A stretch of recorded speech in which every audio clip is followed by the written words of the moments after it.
중공업의 동의결권 관련해서 브리핑 시작하겠습니다. 공정거래위원회는 효성 및 효성중공업의 발전 및 동력기기 제조 위탁 과정에서의 기술용 협의와 관련된 동의결안을 최종적으로 확정하였습니다. 그간 경위를 말씀드리면 신청인들의 동의의결 신청에 따라 작년 5월 23일 동의의결이 게시된 이후 신청인들 간의 협의를 거쳐 잠정 동의의결안을 마련하고 이해 관계자들 및 관련 수급사업자들의 의견을 폭넓게 수렴하여 최종 동의의결안을 확정하였습니다. 본건 동의의결은 현장의 목소리를 면밀하게 검토하고 반영해서 수급사업자들에게 실질적으로 도움이 되는 방안을 마련하는 데 중점을 두었습니다. 동의의결의 내용을 보다 상세히 말씀드리겠습니다. 먼저 거래질서 회복 및 재발 방지 방안입니다. 신청인들은 의결 즉시 수급사업자들로부터 제공받은 기술자료를 사전 승인 및 사후 검수 목적으로만 활용을 하고 정당한 사유 없이 이를 요구하거나 제출받은 기술자료와 동일한 도면을 작성, 등록, 관리하는 행위를 모두 중단할 것입니다.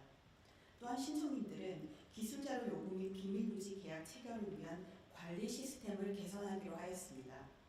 관리 시스템의 기술자료 자가 점검 기능을 확충하고 표준 서식만을 사용하며 그 이행을 확보하기 위해 자체 감사를 정기적으로 실시한 후 그 결과를 공정위에 보고할 것입니다.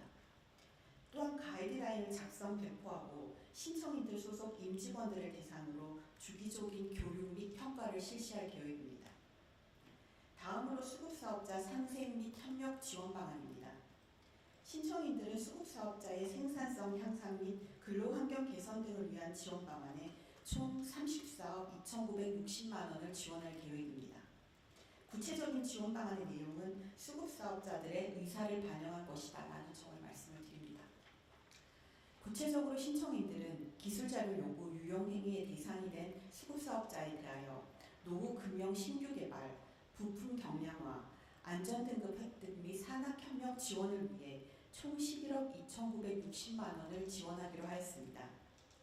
또한 신청인들은 수급사업자들의 근로환경 및 안전 개선을 위해 총 23억 원의 상생자금을 마련하여 지원할 것입니다.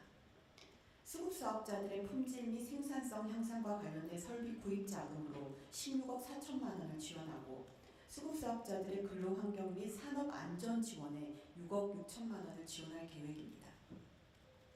이번 동의의결안에 대해서 신청인들의 주요 수급사업자 12개 업체의 의견 청취 결과를 보시면 다음과 같습니다. 슬라이드 2페이지입니다.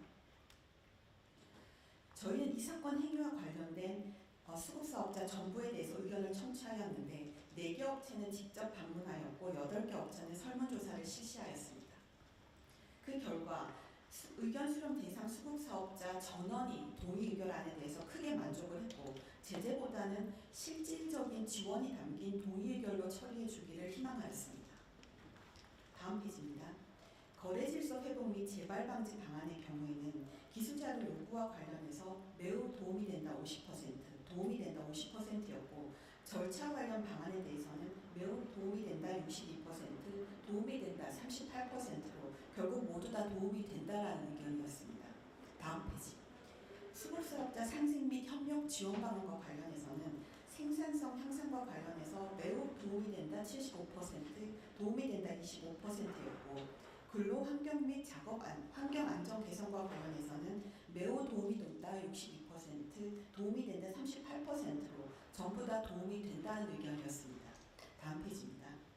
직접 방문한 수급사업자들의 경우를 보시면 거래질서 회복 방안과 관련해서 요구 목적이 불명확한 요청을 실질적으로 감소시키고 기술자료 유출에 대한 불안을 해소할 수 있다.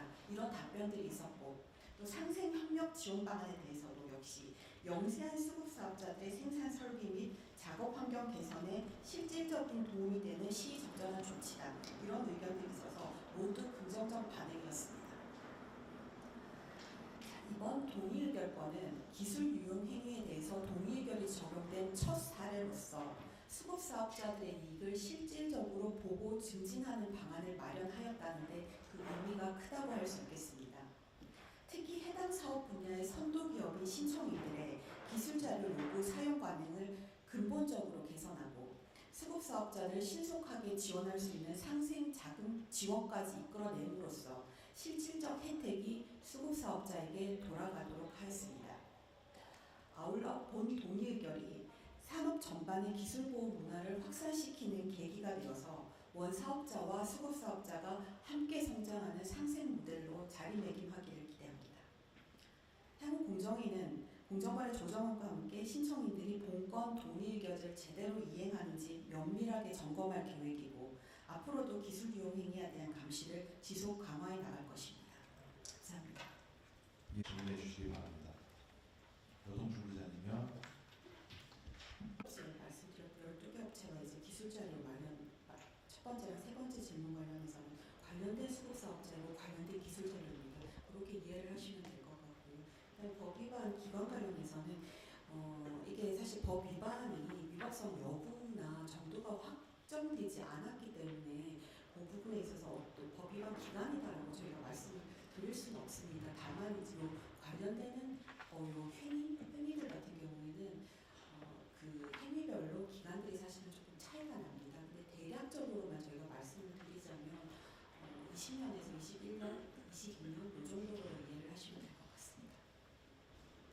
피해가 확실히 발생하지는 않은 것으로 알고 있는데 그것보다 이제 2배 26억 2,600만 원이고요. 그 뒤에 보시면 그 청구자료에 붙어져 있는 거에서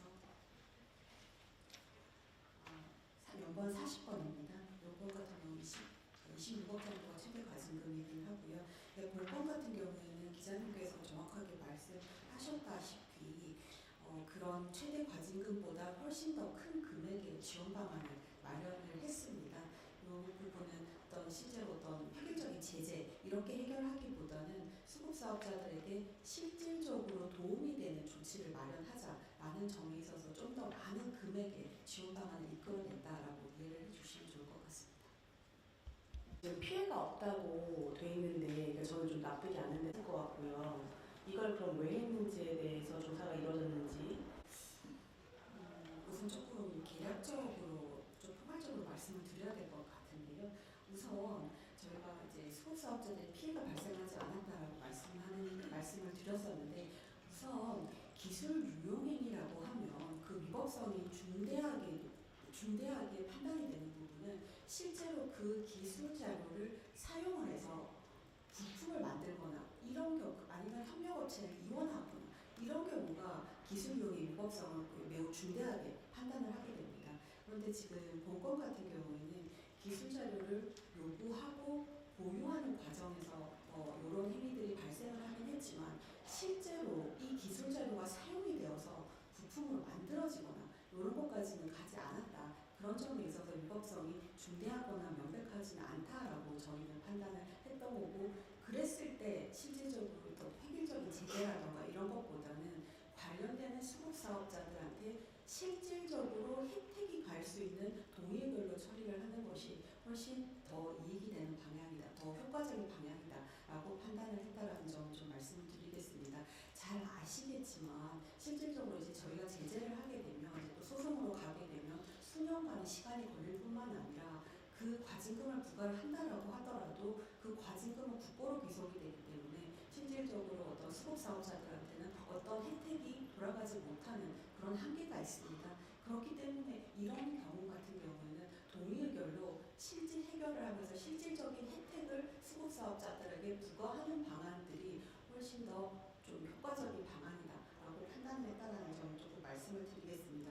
그래서 이 건은 좀 전에 브리핑에서도 말씀을 드렸지만 수급사업자들이 원하는 지원 방안을 실제로 과징금을 부과했을 때 예상되는 과징금보다 훨씬 더 큰 금액의 지원 방안을 마련했다라는 점을 좀 말씀을 드리겠습니다.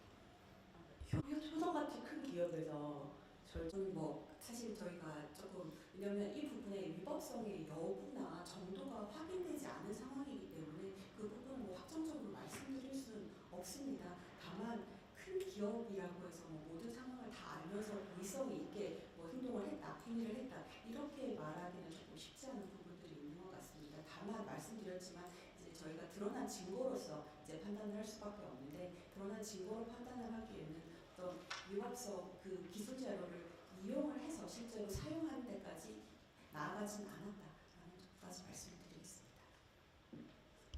수급사업자 이런 거를 해가지고 최종안 내셨을 텐데 거기 동 최종안에서 안으로 부과된 부분 말씀이십니까? 저희가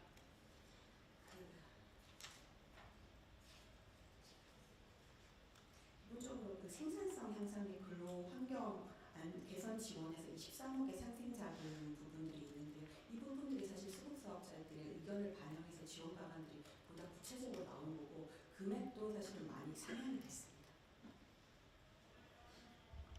후에 동의의결 다시 해봐. 이 지금 뭐 심사보고서를 상정한 다음에 동의의결 신청이 들어온 건이긴 한데 그 심사보고서 내용은 사실 어떤 좀 확정적인 내용이 아니기 때문에 저희가 말씀드릴 수가 없다라는 좀 양해를 부탁드릴게요. 그 이행계획 관련해서는 그 저희가 즉시 지금 중단해야 되는 것들은 바로 지금 실행이 되어 있고 그 다음에는 저희가 분기별로 좀 점검을 해서 실시를 할 계획입니다. 요거는 사실 왜냐면 그 뒷부분을 보시면 안들이 굉장히 많아서 그 행위별로 그리고 요 안들별로 사실은 기간들이 다 다릅니다. 그래서 그걸 일괄적으로 지금 언제다라고 말씀드리기 좀 쉽지 않은데 좀 하시면 추후에 요 부분이 언제부터 언제까지라는 걸 하나하나 말씀드리겠습니다. 왜냐하면 유용 여부에 대해서 그 성립 여부나 그 정도가 지금 확정적이지 않은 상황이기 때문에 기술 자료를 요구하고 공유하는 행위 정도로 말씀을 하시면 조금 더 적절할 것 같습니다. 아니면 유용에 대한 뭐 협의가 있었던 것은 사실입니다. 안내 드리겠습니다. 배포된 보도자료와 브리핑 내용의 보도 가능 시점은 오늘